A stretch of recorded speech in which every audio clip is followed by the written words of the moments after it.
Assalamualaikum warahmatullahi wabarakatuh. Kembali bertemu lagi dengan Rizal Jondi, Goeser berbadan besar. Oke teman-teman, di Lapo Jondi kita akan ngobrol dengan Goeser handal, yaitu Om Hari Raharjo, yang sering dipanggil dengan Om Bejo. Nah, apa kabar Om Bejo? Sehat-sehat nih, kayaknya bugar selalu nih kayaknya nih Om Bejo nih. Ya kan, goesnya nggak ada matinya teman-teman. Ya, Sabtu kemarin Om Bejo baru balik dari Baduy ya, nemenin teman-teman dari Geraha ya. Iya, jadi hari Sabtu kemarin gue ke Baduy, nemenin teman-teman dari Geraha dan Pamulang serta sekitarnya situ. Kita ada 11 orang. Tadinya sih 12 orang gitu, 12 orang. Yang satu? Cuman yang satu itu belum ketemu, itu baru sampai di Cisadane ya.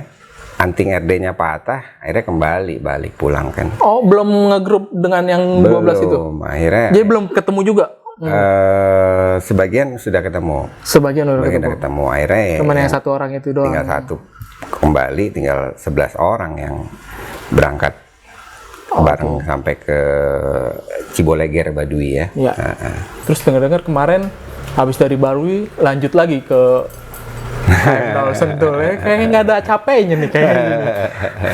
Jadi karena udah punya janji ya kan sama teman-teman dari Meruyung, mereka punya tim RW 06 Meruyung Komplek Marinir. Oh, oke. Gitu kan, karena udah punya janji, kita mau nemenin gue SKM 0 dan itu komunitas baru tuh. Komunitas baru? Bukan komunitas baru, tapi kebetulan mereka belum pernah KM0 kan. Gitu. Jadi kita kemarin itu nemenin mereka ke sana hari Minggunya.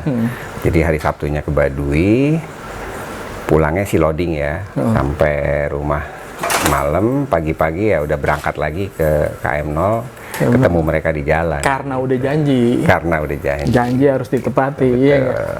Oke, teman-teman, kita akan ngobrol tentang sekilas bahwa Om Bejo ini yang membuat jalur setiap event-event yang diadakan oleh Lapo Jondi Bike.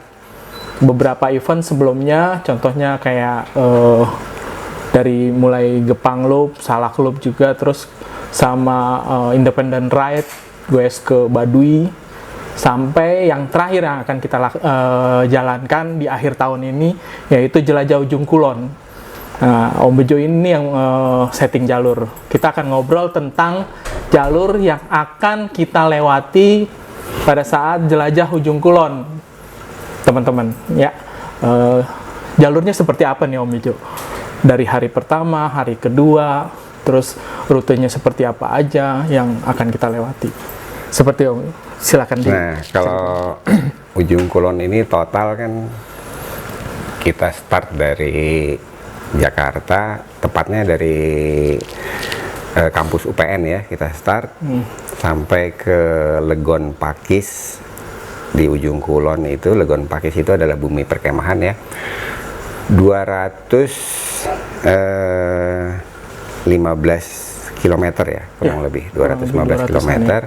Kita tempuh 2 hari. 2 hari, hari pertama itu sekitar 125 kilo ya, kalau nggak salah 125 kilo, kurang inget juga deh tuh. Itu sampai di perbatasan Pandeglang dengan Labuan. Menes. Di daerah Menes ya, di situ. Nah, dari situ kita bermalam untuk kemudian lanjut di hari kedua esoknya. Dari situ ke Legon Pakis, sisanya itu tinggal sekitar 85 kilo lah, kurang lebih segitu. Kurang lebih ya. Tetapi di hari kedua itu relatif lebih ringan dibandingkan hari pertama. Jadi hari pertama itu kita cukup jauh, tapi kalau kontur jalan semua alhamdulillah bagus ya, aspal nggak ada jalan rusak. Jalan raya berarti ya? Jalan raya. Titik tertinggi di mana tuh? Itu elevasi tertinggi di Pandeglang. Itu sekitar 270 mdpl. 270 mdpl ya. Lumayan berarti.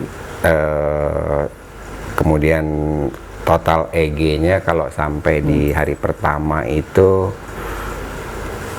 sekitar 800 ya, kurang lebih. Total EG. Total EG-nya, elevation gain-nya 800. Itu saya hitung menggunakan Komoot ya, aplikasi Komoot. Itu karena ada rollingan juga sedikit. Kemudian waktu turun dari Pandeglang ke arah Labuan pun masih ada tanjakan juga sedikit di situ kan. Okay. Terus hari keduanya tadi saya bilang relatif lebih ringan karena jalannya turun dan kita menyusur pantai yang datar jalannya gitu dan nggak terlalu jauh. Dominan turunan berarti? Dominan turunan gitu. Ya, jaraknya totalnya sekitar 200-an. 225 lah ya. Dari sisi ini jalan yang akan kita tempuh itu hampir rata-rata jalan bagus, jalan raya atau ada jalan rusak atau gimana? Jadi untuk hari pertama jalan bagus semua, jalan raya, aspal. Nah di hari keduanya itu memang tidak terlalu berat, tetapi di 20 km terakhir dari Sumur sampai Sumur itu nama daerah ya. Sumur. Dari Sumur sampai ke Bumi Perkemahan Legon Pakis itu jalannya cukup lumayan mengganggu ya, agak rusak gitu. Kayak ini jalan rusak, sungai kering. Jalan rusak, sungai kering. Kayak gitulah ya. Enggak. Batuan lepas atau gimana? Enggak terlalu gitu sih. Ya sebenarnya sih bisa jalan aspal yang udah rusak aja gitu. Jadi ya mungkin ya ini jadi perhatian juga ya buat pemerintah daerahnya. Karena kan itu daerah sana menjadi destinasi wisata juga sebenarnya. Iya, Ujung Kulon termasuk destinasi wisata. Jadi sepeda yang bisa kita pakai nih apa aja nih kategorinya nih? Sebenarnya segala macam jenis sepeda sih masuk aja ya kalau mau ikut ke situ, nggak ada masalah. Karena sekalipun kita pakai sepeda lipat atau road bike juga, paling ya kita sedikit sengsara di 20 km terakhir itu aja. Iya, kalau pakai seli gitu. Tapi masih bisa tuh masih bisa lah. Masih bisa digoes ya. Dengan milih-milih. Karena kan sekarang banyak kawan-kawan menggunakan sepeda gravel ya sekarang. Bahkan ada komunitas GXID dan WGXID itu kan. Itu lagi booming ya. Itu sepeda gravel itu lebih cocok gitu kalau untuk jalur-jalur seperti itu. Jadi lebih cocok dengan gravelan kita ya. Gravel. Terus atau MTB? MTB sepeda touring. Kalau MTB dipakai untuk jarak jauh ya kasihan yang goes. Ganti ban. MTB dituring-turingin. MTB dituring-turingin. Hybrid. Ombe. Dari rute yang kita lewatin nih Ombe, dari hari pertama, hari kedua, itu tempat-tempat yang bagus atau indahnya itu ada beberapa tempat yang bisa kita lewatin. Tempat-tempat yang bagus yang bisa kita lewatin pertama itu Kota Pandeglangnya sendiri ya. Kota Pandeglang kan dia berada di ketinggian. Di situ tempatnya udaranya cukup sejuk gitu. Cuman sayangnya ya kotanya nggak terlalu rame gitu. Tapi kalau tempat untuk istirahat enak banget lah. Nyaman lah ya. Nyaman banget di situ. Udaranya fresh, adem, sejuk. Tidak panas lah ya. Beda dengan puncak ya. Puncak dingin tetapi polusi. Karena sudah banyak kendaraan. Karena banyak yang ke sana gitu. Nah, kalau kita bersepeda nih kan dalam rangka ini juga kan mengurangi polusi udara nih, membantu mengurangi karbon dalam rangka apa namanya tuh? Mengurangi pemanasan global. Pemanasan global, betul. Iya. Jadi isu yang kita angkat tuh di kegiatan ini itu. Iya. Kalau di hari keduanya, jalur kita di hari, lewatin? iya. Selain itu di hari kedua kita nyusuri pantai.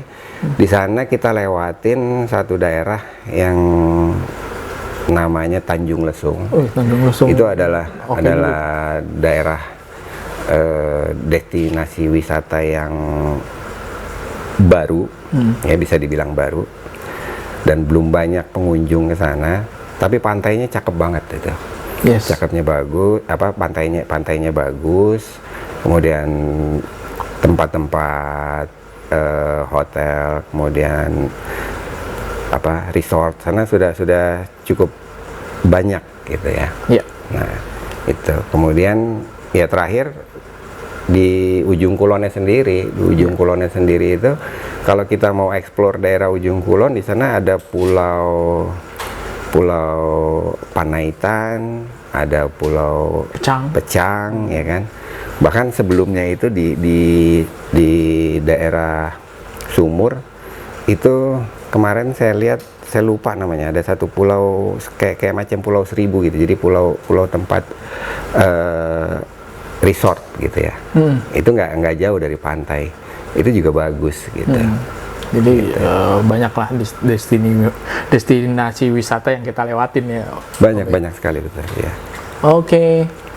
Selanjutnya kita rangkaian acaranya kan tuh ditutup dengan kita menanam tuh, Om B. Itu di hari ke yang diistilahkan sebagai pemulihan ekosistem ini ya. Iya. Iya. Kenapa? Ya. Itu seperti apa sih kegiatannya? Ya, kita kan mendapat ada isu bahwa di tahun 2040 itu leher dari ujung kulon ini akan tenggelam disebabkan karena pemanasan global. Es di kutub mencair, permukaan air laut naik. Nah, untuk itu kita membantu dengan pemulihan ekosistem di wilayah leher ujung kulon ini dengan penanaman mangrove, pohon-pohon bakau di sana gitu ya. Kita harapkan dengan banyaknya pohon-pohon bakau di sekitar situ ya akan mengurangi karbon, kemudian menghambat daripada pemanasan global, sehingga permukaan air laut ini tidak jadi naik gitu kan. Ya. Mudah-mudahan seperti itu gitu. Ya, harapannya seperti itu. Harapannya kan? seperti kita itu. Ambil bagian daripada aksi memerangi pemanasan global ya. Iya. Om B. Oke, keseruan apa sih ini Om B dari 3 hari itu? Dari aktivitas yang kita lalui, yang kita jalani selain daripada goesnya. Ya, yang pasti ya pertama goesnya sendiri ya, goesnya sendiri ya. Gitu ya. Karena apalagi sebagai goeser yang benar-benar menikmati setiap kayuhan itu dan bertemu dengan orang-orang baru, ya kan. Dan ada juga moto dari goeser, 1 sepeda 1 juta sahabat. Iya, kan? Itu gitu. Ngetop banget tuh motonya. Nah, makanya. Jadi pertama dari goes itu sendiri kita banyak bertemu kawan, bertambah sahabat ya. Menjadi ajang silaturahmi juga gitu.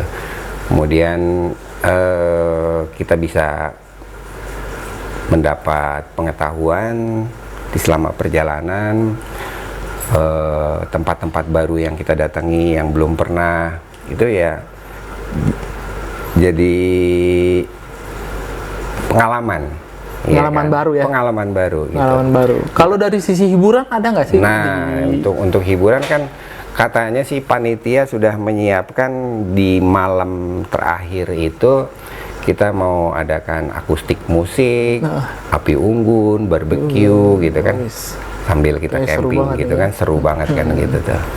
Nah, jadi jangan sampai kelewatan itu. Ya. Kita goes dalam jangka waktu setahun. Nah, gue setahun. Iya, benar iya, ya. gue setahun dari tahun 2021 langsung ke 2022. Nah, jarang-jarang nih. Jarang-jarang gitu.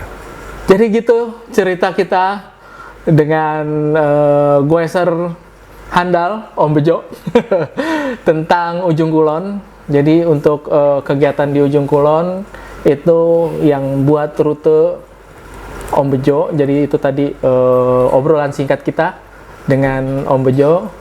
Oke, teman-teman semua, sampai ketemu lagi di obrolan selanjutnya.